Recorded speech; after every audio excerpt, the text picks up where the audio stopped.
Съвсем в горният край на страницата, нашето училище вече официално след 25 години има собствено лого.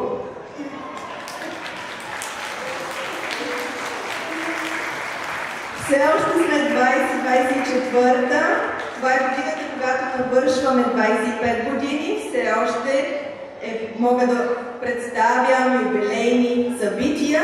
Едно от тях беше да изберем най-после и да изработим лого на нашето училище. Един вид не само да затвърдим връзката ни с родината, но и да кажем благодаря за средствата, които получаваме от нея. Както знаете, около 30% от бюджета на училището получаваме от България.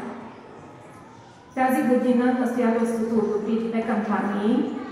Едната е в съвместно с Българския център, Българската църква, за разширяване на сградата, за която повече ще говори Лиди. Другата кампания е за организацията Заедно в час. Нека сърцата ни бъдат изпълнени с доброта, а душите ни с топлина. Весело посрещане на Рождество Христово, бъдете здрави и обичани. Благодаря ви. А сега ще представя Данета Андреев. Благодаря за Вики, благодаря Злати, благодаря на всеки един родител. Чувствам се изключително привилегирована и щастлива да съм част от тази организация, която от самото създаване, училището, от самото си създаване, всяка година е все по-добре. Всяка година надгражда, създава деца, които са свързани с България, които се връщат към България, към общността, към училището, създава индивиди, с които да се гордеем, и учители и деца. Приятно гледане на концерта.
Учениците от 8 и 9 клас с учител Стела Ласен ще ни разкажат историята за раждането на Исус Христос и за Вифлеемската звезда. Весела Коледа! Весела Коледа! Весела Коледа и на вас! Какво искате да ви донесе Дядо Коледа прави? Аз искам да дадем свич, штучице, нова раница и медени ликера. Леле, това наистина е нужно. За мен подаръците не са толкова важни. Стига бе, братче, наистина ли? А какво знаете за раждането на Христос? Преди много години Мария и Йосиф се сгодяват. Йосиф разбира, че Мария е бременна, но той не е бащата на бебето. А какво той решава да прави след това? Той решава да я изостави, но в съня си се явява един ангел, който му казва, че това бебе е наистина Божия син. Той решава да остане с Мария и помага за отглеждането на Божия Син. Исус Христос се ражда в Вифлеем, в един обор. А защо се ражда Исус в обор при животните? Исус се ражда в обор, защото Йосиф и Мария са пътували през това време. Няма къде друго да пренощуват. Магията се крие в надеждата за ново начало, за нов живот. В вярата, че доброто ще пребъдне. Весела Коледа!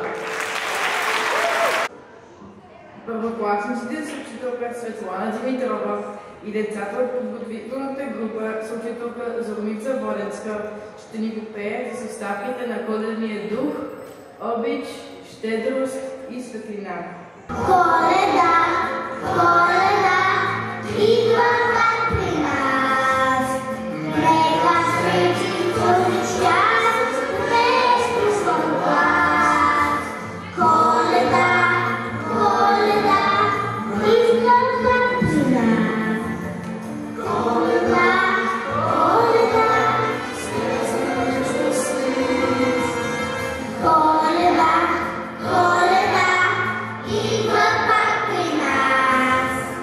Нека всеки този час е за нас. За мен Коледа е бял сняг, но докато вкъщи печем корабики и украсяваме елхата на топло. Аз харесвам Коледа. Аз харесвам Коледа, защото се събираме с семейството и получавам подаръци. На този ден е роден Исус Христос. Той е роден в 2020 година. Коледа е времето, когато цялото семейство се събира заедно. И това. Коледното настроение витае във въздуха.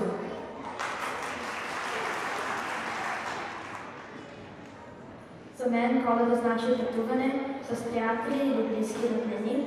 Най-често отиването някъде топло. Аз обичам да виждам как други народи празнуват Коледа и Нова година. Коледа е най-хубавият празник на сестра Христова. За мен Коледа е приятно време. Стана с приятели, докато не ме близне. Аз обичам Коледа, защото се събираме с семейството и приятели. Обичам Коледа, защото мога да подарявам подаръци. Весела Коледа и поздрави на всички. Аз обичам Коледа, защото съм с моето семейство и ние сме щастливи и се забавляваме. За мен Коледа е най-хубавият и забавен празник. Всички се прибират и Коледния дух събират. На мен и моето семейство пожелавам да сме здрави и сплотени през новата година, да има любов в сърцата ни, топлина и мир в дома ни. А на всички вас пожелавам мир, благоденствие и доброта, да е светла и мирна новата година. Аз си пожелавам здраве, късмет, щастие и любов. Prazniki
изпълнят популярната детска песеничка Jingle Bells с български текст на Галина Златинова. Зима е сега, снежа буди света, скочи жена, препускаме нощта, нашите следи остават отвори, снежният Филип е приятел на любви. Пейзанче, снежен нощче, а това весела зимсечина. Пейзанче, снежен нощче, а това весела приказна шина. Знаете ли, че всяка снежинка е с уникална, неповторима кристална структура? А сега ще разберем, че освен кристалната структура, всяка снежинка има и свой уникален характер. Снежинке, хайде обличай се за училище. Няма. Тогава си стой вкъщи. Искам да на училище. Изяж си закуската. Няма пък. Тогава прибирам храната в хладилника. Искам да ям. Веднъж всички снежинки решиха да се разходят по края на големия облак.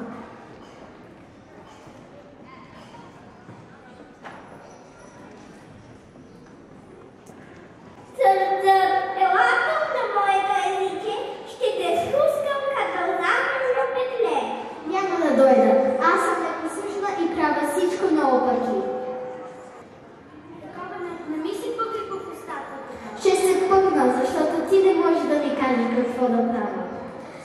Непослушната снежинка се заканила и влезла в устата на жаба.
Когато дойдох миналата година, при вас беше много топло, нямаше сняг, моите ленчета се оплакаха. боляха ми кръчетата. Сега всичко е толкова студено и красиво. Подаръците са тук. За всяко дете ще има подарък. Ако някое дете не си харесва подаръка, значи не е учило достатъчно или не е помагало вкъщи. Трябва да се подобри и следващата година ще получи най-желания подарък. Айде, идвайте.